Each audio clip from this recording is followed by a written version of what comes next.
Welcome to Stories from Sight, the renovation podcast that looks beyond those perfect interiors to the real journeys behind them. What went right, what went wrong, and what did people learn along the way? I'm Amy Donalik, and with my co-host Jane Middlehurst, we're here to share the stories that inspire and guide you on your own renovation journey. So another series comes to an end, 69 episodes. Can you believe it? I know, it's a lot of renovations, isn't it? It is. And I think I was going to say what has occurred to me this time is just how varied they still are. And I just think that's remarkable, isn't it? Yeah. It doesn't get boring talking to people about their renovation. I think what I thought was particularly cool about this series was just how much the individual personalities of each homeowner really came across in each of their homes. So we had Robin with the purple house. Yep. And I think she said in her episode about how her family looked like they've been kind of spat out of her house because they're in matching outfits and things. But I was also thinking about Natalia and Matt and just how their kind of ethos behind life was really personified by their house, and just the kind of warmth and openness and this kind of flexibility of the spaces doing different things at different times. And yeah, I just feel like if you had to build a space that represented them, it would be that space. Do you know what I mean? Yeah, absolutely. Looking back through all the episodes and listening to them, what really struck me was, obviously, we all know the pressure to pay for a renovation is really hard. And, Yeah. that has increased massively. And just, as you said, those different personality types, how everybody had a different angle on how they were going to get the renovation over the line and get what they wanted. So obviously with that purple house, like, she really needed Office S&M to facilitate that for her. That was like the value that went into working out what she could afford, what she couldn't afford, and really making sure that the design choices were as affordable as they could be to create the house that she wanted. And I think that's the same for Karen, because she couldn't put her own time or effort or DIY into the project. But what she did do is hire somebody that could make some really effective design decisions for her. Like, just keep thinking about that, like, corner window that was really effective and quite kind of powerful to creating the space, yet probably wasn't that expensive. And it was more of a design decision than it was a cost decision. And the impact, getting the most for your money that you can from the design. But then we've got so many other methods, like Natalia and Matt, like, it was their materiality, wasn't it? They chose to Yeah. get the cheapest materials they possibly could to really keep the cost of their extension and renovation down. And then we've got Kate doing, separate trades and DIY to just make sure that she's totally on top of each price that comes in. And then Vita, who her method is getting the million quotes, like, just Yeah. not stopping this, like, dogged search for what is the cheapest way of getting the, in her case, like, quite high spec items that she wanted. But the way that she managed that was just to be like, right, I'm just gonna ask, so many people that I make sure I get the best deal. And I Yeah. thought that they were all so different, but in a way they were an approach to the pressure of keeping things on budget. So on that point, which one is the most effective? I think it's what we say, isn't it? Like, there's just so many ways to renovate, and that really depends not only on the type of project that you want to create, but then also it's matched with that. It's your personality type. Like, what can you draw on from yourself, from your circumstances, to get the best out of that process? So it's always going to be a totally unique process because of those two things. I guess I'm just thinking, for someone who's just listening and who's just thinking about their own renovation, in some ways for us it is quite a freeing concept. It's like there isn't just one way to do it. There's freedom in that. But then I guess as someone who's coming to it the first time, that might just feel almost unhelpful, because it's like, well, which one do I choose? What's right Yeah. for me? And yeah, what would you advise? Well, I think the most obvious one is, are you able to do anything yourself or would you want to? And people Yeah. will probably that's like a really decisive one that people will know, yes, I can, even if they want to, maybe they can't.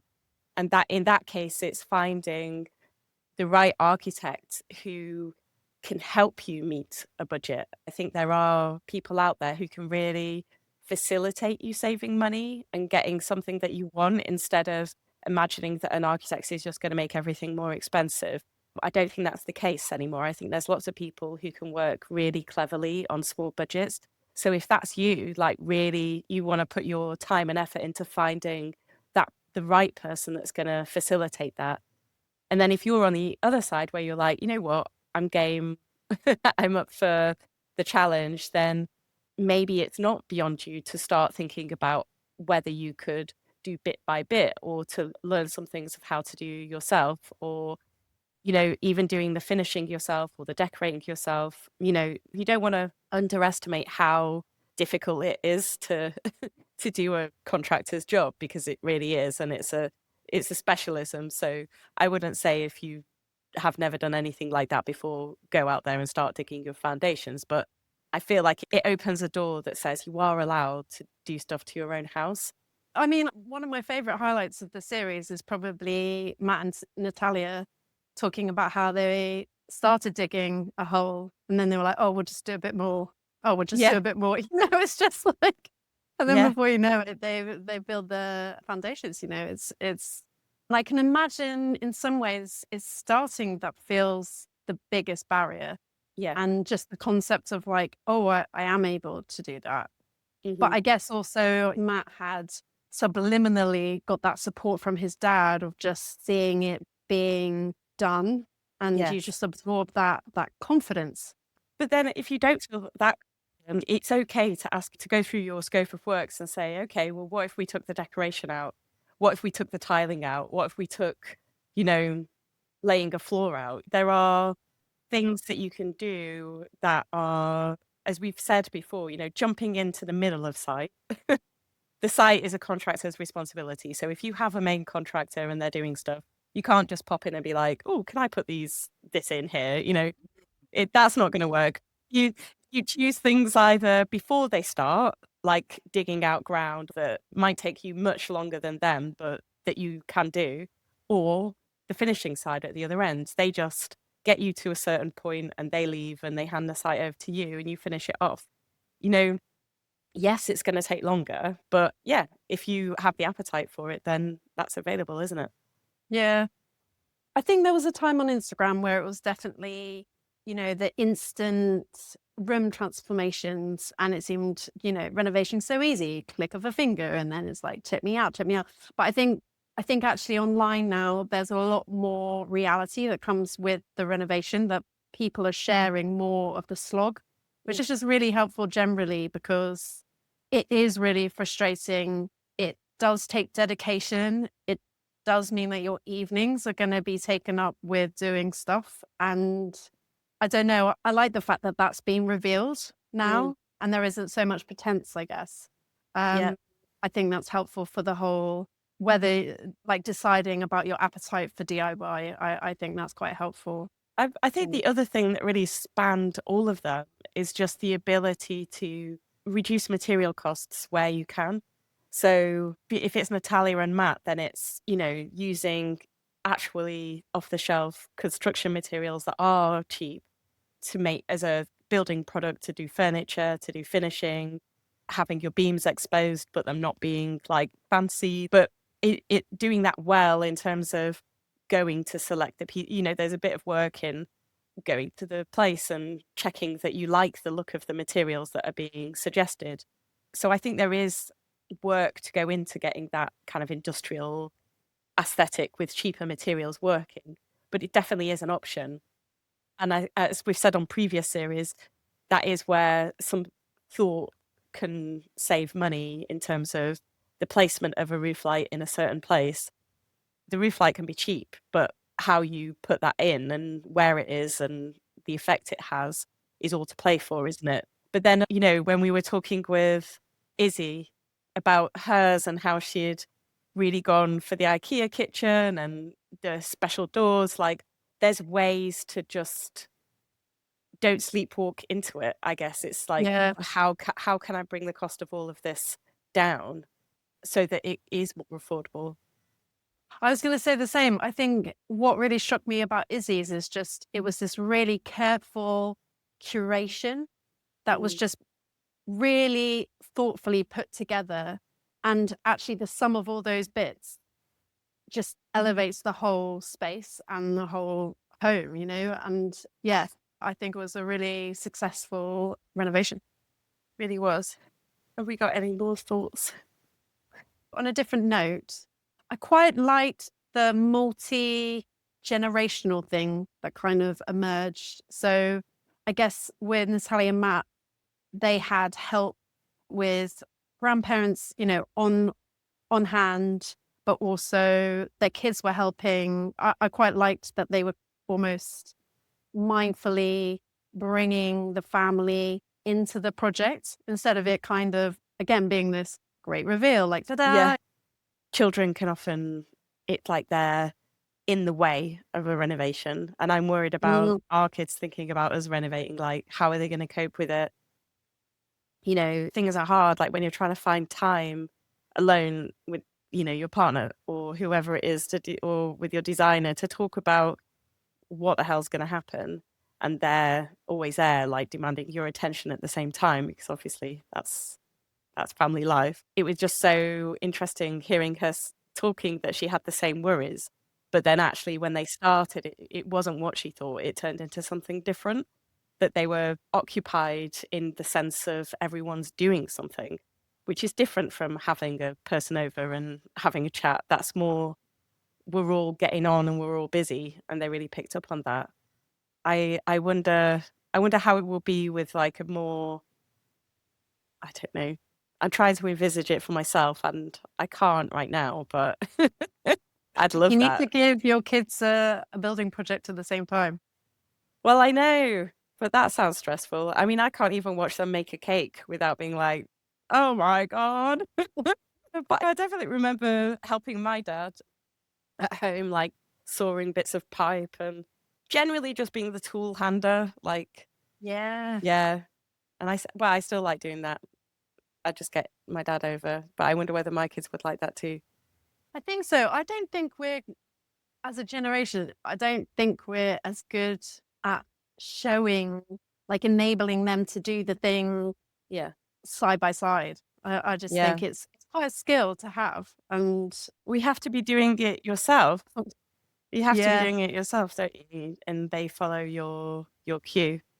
yeah. Um, but How are you yeah. feeling about your project in terms of DIY? Has this series made you feel up for it? Well, I think you could hear it when I was like, and when do you decide to just suddenly start digging the foundations? Like, genuine question. Like, I literally can't imagine doing it. And I think it's not decided yet, but I think we're probably going to get a main contractor now, just for the fact that we need to be realistic about what we can handle and what we Mhm. can manage to do while we're both working and looking after the kids. And but potentially that we end early. So whether the finishing we can handle ourselves, mainly because I don't think there's a budget to cover everything.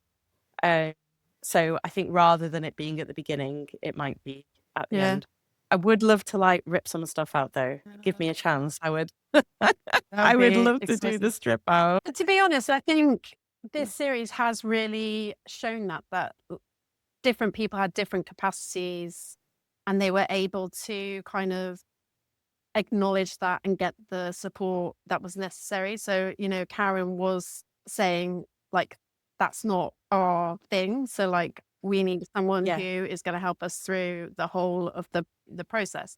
And even Robin, the architects were on board basically the whole time. And then just at the end, they maybe did a bit of decoration and the first floor because that was cut out of their budget. But I think in some ways, just really having that honest conversation is really key. It's like don't make the decision on what you kind of feel like you should or you know, like in a fantasy world what you think you're going to be like. It's like, what is your Yeah. actual capacity, you know?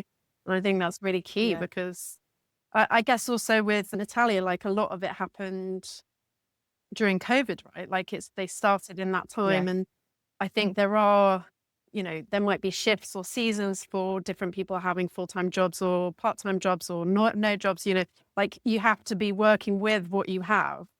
And, you know, Yeah. if you both have, like you say, full-time jobs, kids, like other responsibilities, that's really like there's not a lot of time, you know? And It's funny how the fantasy is though that you would be doing it yourself rather than the fantasy is that you get someone in to do it all for you. But I feel like it's a little bit like camping. Like I always think that I want to go camping. That's like the dream and that I'll go camping at some point in my life, but maybe I'm not a camper. you do sleep badly. I always forget how badly everybody sleeps. But I think it's the same kind of ideal where it's just like, yeah, I'm gonna do this thing. But it's like that feeling of waiting to get started, of just getting itchy feet, just like I don't know when it doesn't make sense to shoot yourself in the foot and start like ripping things out before you know how they're gonna be put back together. But at the same time, I don't wanna like be waiting forever. So it's that idea of ripping off the plaster, like maybe you just need to start. I mean, thankfully, our son's ceiling fell in the other day. That was kind of That's that was motivation. good. Well, the house is telling us it's ready to go, isn't it? It's just bits of it are falling off, so that's gonna start it. But also you have a lot preparation work to do. Like, because you're Yeah. going to be staying in there. Yeah. There's a fair old amount of like moving things. Well, I think that's something that I was thinking about, getting this idea of just making things how you want them to be done and getting involved and doing it yourself.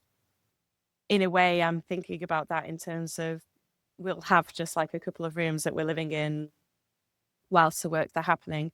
But I really want to make those rooms function as well as they possibly can. Like put some really care and attention and thought into that because that's going to really pay dividends because we're going to be here for a while. So I'd rather really put some attention on that and make the best setup that we can get, which may be where we put the temporary kitchen, where the kids are sleeping, how we do it. I'd like to put probably a little bit more time and maybe a bit more of building and making things just so that that will work for us. And is there anything that you would take away from this series? Mm, yeah, I guess that thing that I want to dig the foundations, but I'm probably not going to. I might dig our garden up a bit. That needs digging up. We could do that. But just the reality of that. And then I guess the other thing would be the quotes. I guess we've done it already quite a bit, but don't just take the first thing that you've seen. You've got to really dig down into where it's coming from, who's providing it. And there's so much work in getting all the little adjacent costs worked out so that you can really compare like one option with another. So my effort is probably best spent doing that because that's what I'm good at. And I can kind of sit up and do that after the kids have gone to bed and just hammer Yeah. away at getting the quotes together and get things cheaper. So I think that's where my effort is going. I'm probably more of a Vita in if I was going to align myself. Who would you be if you were a renovator from our series? I think I would want to align myself with Natalia and Matt, but it just feels like a barrier. I mean, we're struggling at the moment to literally Mm. fix our dripping tap in our kitchen, which has been dripping, and both of us kind of half are circling closer. But I've got such a mental block about it. And I think it's because I think I'm waiting for Martin to do it. Yeah. And he's probably waiting for me. Maybe you can like set a date, Yeah. like a tap date. Yeah. I would like to fix the tap though. It's Um, bugging me. so you'd like to be Natalia and Matt, but I would not. love to build stuff. So the thing that I'm thinking is that our shed in our allotment has basically it's nearly falling in. And again, we've talked about what we need to do. We've now agreed on the plan, and it's like I wish I had the confidence just to go and do it because I know I could do it, but I feel like again it's that Mm. thing where you want permission. but I don't know who from or like why. Yeah. I mean, there is also a wasp nest in there, and I think I'm a bit scared of the wasps, but I think I need to face my fears, really. Yeah. It also got broken into, but they didn't take anything. Obviously, my spade is not, not high enough caliber to be attempting, but anyway. Yeah. That's funny. Well, a really nice series. And it's so great because I just feel like we end up making lots and lots of friends, really. I love speaking to all the people. So we will be back. What's exciting is that we are going to do another Home Truths series. And what's great is if you are about to go on site or you're thinking about it or it's in your near future, it's all going to be about sites. And we are going to be sharing our tips. We're going to be really diving deep. How to prepare, how to Yes. work on site. Yeah, we're going to cover it all. It doesn't have to be super, super stressful. So tune in for that. And yeah, thanks for being with us. Yeah, and we'll see you then. Take care, everybody.